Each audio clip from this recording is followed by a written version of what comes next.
Non, mais elle est terrible. Et on rappelle que l'extrême droite, c'est la France insoumise, hein, donc je relaie jamais des idées d'extrême droite. Oui, c'est jamais. ça. Non, mais jamais. Ils vont manifester contre l'extrême droite sans se rendre compte qu'ils en sont les héritiers, parce qu'on voyait ça dans la France de Vichy, des caricatures antisémites comme celle-ci. Ils ont quand même réussi l'exploit, c'est un exploit, à mettre la faute sur Elon Musk et son intelligence artificielle. Ça, c'était mythique. Extraordinaire.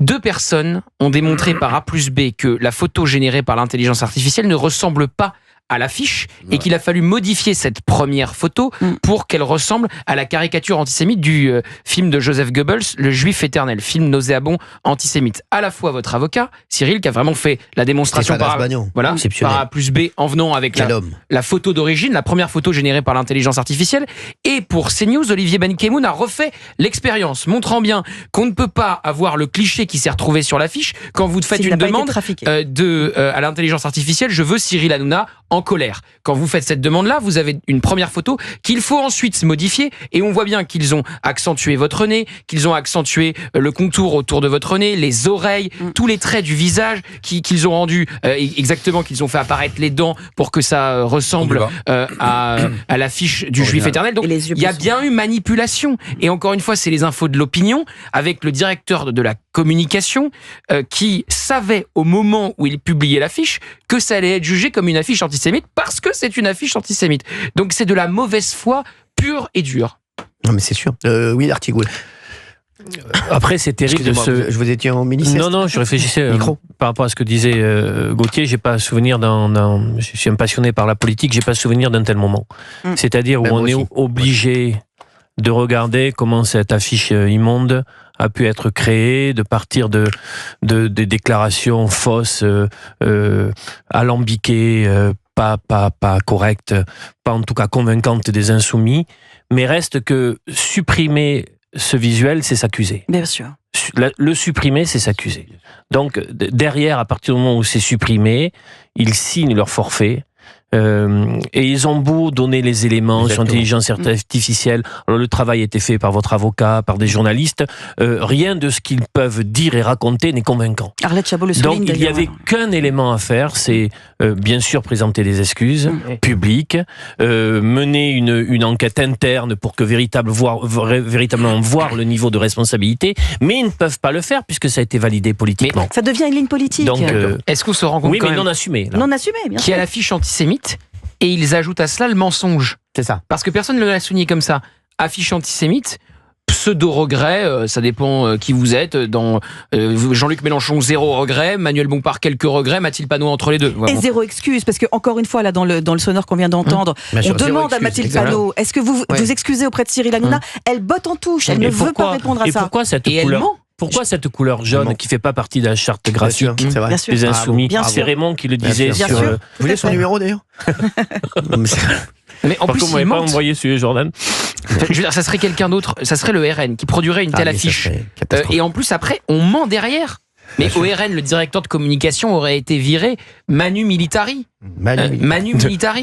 Oui, c'est pour faire plaisir à Cyril. Donc là, le monsieur... Alors, je veux pas qu'il y ait un fusible forcément, parce qu'à mon avis, ça se passe au-dessus de lui. Et on connaît la politique du fusible. On désigne quelqu'un, comme ça, on protège les chefs. Mais là, c'est quand même incroyable que personne n'ait démissionné ce week-end, que personne n'ait été viré ce week-end. Et puis cibler des personnalités publiques, on en a parlé, mais c'est de leur mettre véritablement une cible dans le dos. Alors qu'ils ont déjà été condamnés pour ça. Oui, bien sûr. Donc c'est des récidivistes. Dans le climat actuel, ils portent une lourde responsabilité. Oui, parce qu'il y a effectivement... Ça rappelle aussi une période que faire la liste de noms. Voilà. Tu as raison. Il y a 2 choses qui sont intéressantes à soulever. Il y a à la fois le caractère antisémite de l'affiche, et puis dans un second temps, il y a le fait que la France insoumise décide de façon, comme une ligne politique, d'afficher des opposants, en tout cas ceux qu'elle considère comme tels, et de les nommer, et d'en faire effectivement, comme tu le dis, des sortes de listes de ceux...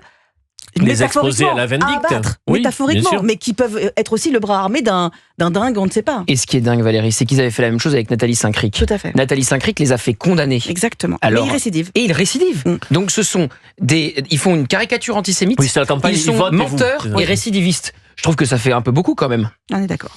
Voilà. Par contre, il y en a une qui a envoyé du pâté, c'est Raquel Garrido. Elle a cité l'opinion. Elle n'a pas mâché ses mots. Est-ce qu'on l'a, Raquel Garrido? Parce que Raquel Garrido, elle a vraiment envoyé du pâté. Allez, on l'écoute. Moi, je suis triste de voir l'énorme gâchis. La France insoumise, ça ne devait pas être ça. Et aujourd'hui, vous avez des personnes là-dedans qui ne sont même pas assez cultivées, ou je ne sais pas, parce que comme l'a dit, je l'ai lu dans l'opinion, un insoumis sous couvert d'anonymat, la personne qui a publié ça est soit un connard inculte, soit une ordure antisémite. Hein, c'est pas moi qui le dis, c'est quelqu'un qui est encore dans la maison. Là, vous citez des propos anonymes qui ont été publiés dans le journal L'Opinion. Bon, les grossièretés, pardon, mais enfin, voilà, ce sont les propos qui ont été publiés dans L'Opinion. Je veux dire, quand on a un minimum de culture politique, on sait que cette image-là, elle est directement tirée de l'iconographie antisémite des années 30. On le sait. Je dis pas qu'elles sont connues de tout le monde. Les personnes responsables doivent rendre des comptes. Et je suis allée voir sur l'organigramme. Aujourd'hui, l'organigramme, les responsables de la communication, c'est Manuel Bompard, Sophia Chikirou et Bastien Parizeau. Et donc, vous demandez quoi? Vous dites quoi? C'est eux qui doivent être sanctionnés. Bravo Raquel Garrido. Et Raquel Garrido, là, elle y est allée quand même. J'aime bien. Et son décryptage est d'autant plus important que c'est Raquel Garrido, c'est Canal historique. C'est vraiment le parti de gauche, le début des Insoumis. Elle connaît tout ça.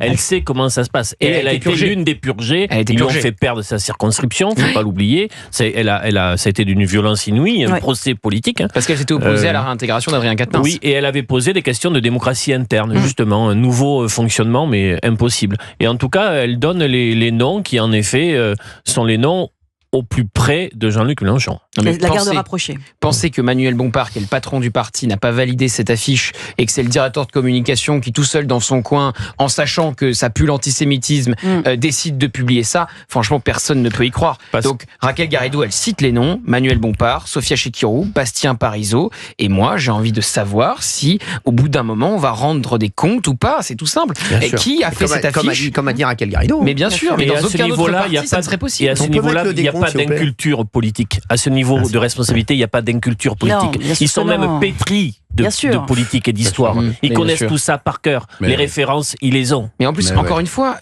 il le savait, donc on le sait maintenant. Il le savait que c'était une affiche antisémite. Voilà. Mais ils ne répondent jamais à la question quand on leur parle d'antisémitisme ou de est-ce que vous le saviez ou pas. Ils se victimisent. Ils se victimisent et ils disent vous relayez la propagande d'extrême droite. Ils ne répondent pas à la question. C'est toujours leur défense. Est-ce que vous voulez qu'on écoute Mathilde Panot, elle qui est plutôt côté Jean-Luc Mélenchon?